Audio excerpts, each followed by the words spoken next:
Idol, about hamster po, paano po pag wala pang checkmark yung Bybit confirmation or decline? Yung may date na September 24. Guys, ganito nga, dapat may green check yan to be sure. Wala na pong options yan for centralized wallet like OKX, Bybit, Binance. Wala na po ngayon yan. Kahapon guys, alam ko end date na rin yung EBI wallet. Guys, dapat ganyan na lalabas sa inyo ha. Any wallet yan, dapat may check po yan. Then ito, updated to. So today yan ha. Guys, hanggang kahapon na lang yung EBI wallet. Yung general claim, hindi ko alam bakit nawala din. So, tingnan natin, baka ibabalik nila. Pero for the meantime, guys, kung di kayo nakapag-claim, naku, patay na. Baka wala na talaga. Kasi nga, nagpapaalala naman tayo every now and then na dapat talaga, hindi tayo laging last minute mag-claim. So, sayang naman. Guys, you can check na your wallet. Ayan na, nag-reflect na po siya. So alam ko, nag-reflect na din siya sa Binance, sa Bybit. OKX ata hindi pa. So tingin ko guys, ongoing ang distribution yan hanggang bukas. So para hindi siya masyadong magkaroon ng congestion sa line.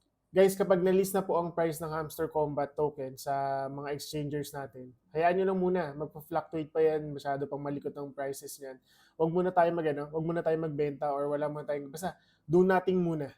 Mag-observe lang tayo. Ha? Huwag kayo masyadong excited kasi mahirap pag naipit po yan.